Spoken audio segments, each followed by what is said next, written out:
guys, Samira here. Welcome back to my channel. So in today's video we'll see how to make this magic camera which will store all of your photos, and you can just pull them up and push them inside. For this you'll be needing two pieces of similar cardboards of 10 by 14 centimeters each. This cardboard is really thick and I have also rounded the edges. I cut the cardboard using a craft knife. Using Fevicol, I stuck black cardstock paper on top of both the cardboards.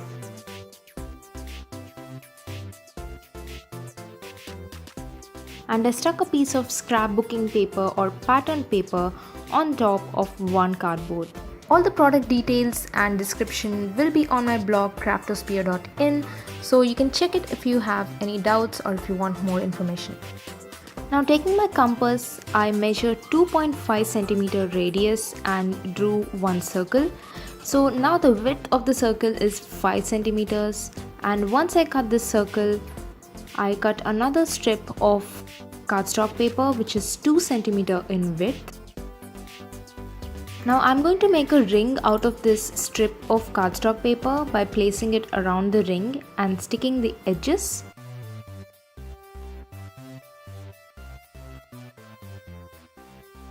We are now making the lens of the camera, and for that we'll be needing a ring. The size of the ring should be the same as the cylinder that we just made. To cut the inside portion of the ring, I'm using a detail knife and a craft mat. Now I am taking an OHP sheet and tracing this ring onto the sheet. Now this OHP sheet has a tracing paper on top, that's why you cannot see the sheet. Now over that ring I'm also drawing a rough circle and I'm cutting all of this up. The reason I drew a rough circle is because we need some space to stick this OHP sheet onto the ring. So here you can see the OHP sheet. I'm going to remove the tracing paper and I'm going to stick the OHP sheet inside this ring. Now this will form the lens of a camera.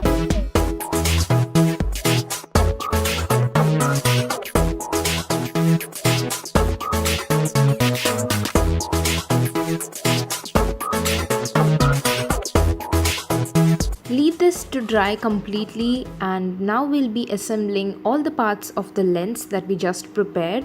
Starting with the cylinder, I'm going to apply some glue around the edges and stick this lens onto the cylinder. And this circle forms the bottom of the lens, and over that I'm going to place another scrapbooking paper or pattern paper. If you want, you can also write some message on it. This will form the bottom part of our lens.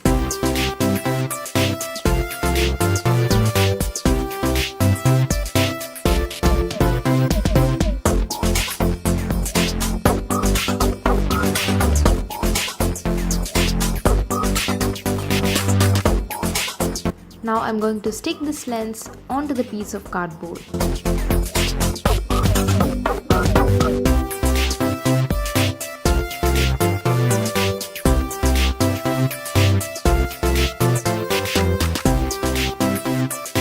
Now cut a small rectangle which is 2 cm by 1.5 cm in size, and I'm also cutting a foam sheet of the same size as the rectangle. Now we'll be sticking both of these pieces together. This will be the base of the flash of our camera.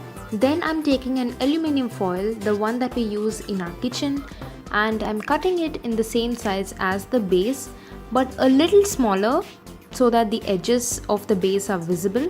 Now this foil will be the flash of our camera. Now I'm sticking this onto the base. Now the foil is very delicate, so when you're sticking you have to be very careful, otherwise it will tear.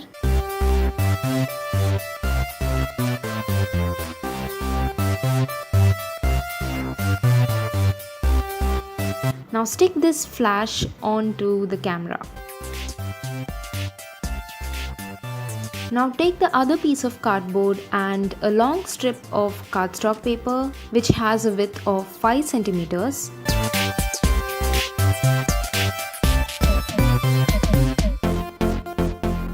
I I applied some glue around the edges of the cardboard and I stuck this strip of cardstock paper around the cardboard. Now this is a very crucial step in forming the body of the camera. So when you stick it, you have to hold it for a while and let it dry, and then you have to go to the next side and stick it, so that each side of the cardboard is neatly covered with the strip of cardstock paper. Once that is completely dry, then we have to proceed to the next step.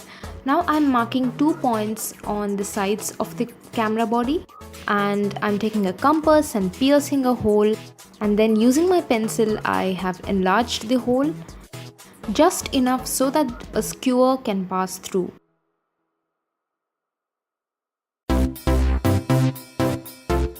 Then I'm taking 2 strips of paper which are 7.5 cm wide, and I'm sticking both the strips together to form the reel of the camera.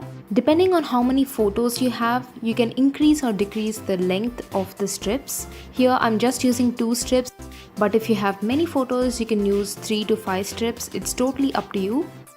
And here I cut some photos from the magazine and I'm going to stick them on these strips.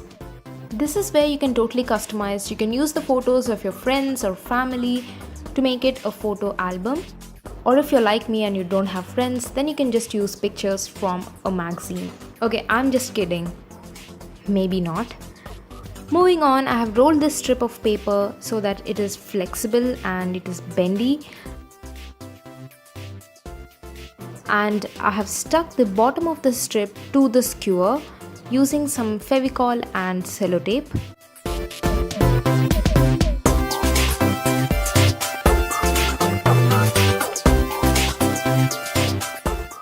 On the top of the camera, you have to carefully cut a strip using a craft knife, which is just enough for the reel to pass through easily.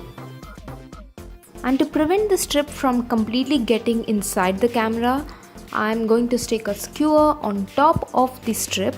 The skewer should be longer than the slit that we cut so that it will prevent the strip from falling inside the camera.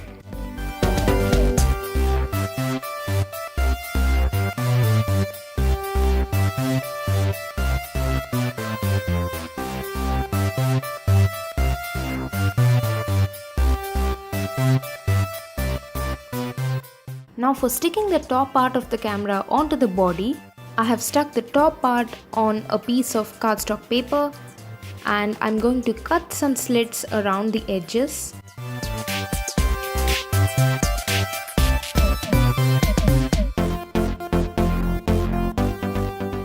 Now I'm going to fold these slits inside and then apply some glue and paste it onto the camera body. Although you can directly stick the top of the camera to the body, my camera was sort of distorted and it couldn't completely fit inside. That's the reason I had to do this. But if yours fits perfectly, then you can totally skip this step and directly stick the camera to the body. To prevent the skewer from moving and to lock it, I am using strips of paper and rolling them and sticking them on the skewer. While sticking, make sure that you are not sticking the cylinder to the camera body. Leave a little gap between them. Otherwise, once it's stuck, you cannot spin this skewer. But if it is stuck by mistake, don't worry, you can just separate them by spinning it very hardly.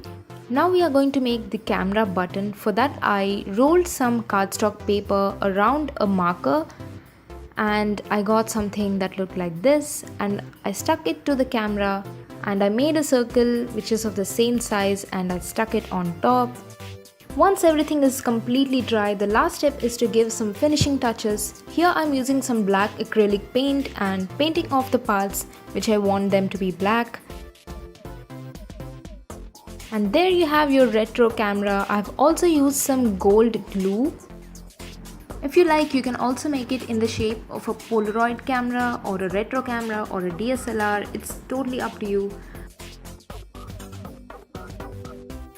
So that's it. I hope you enjoyed this video.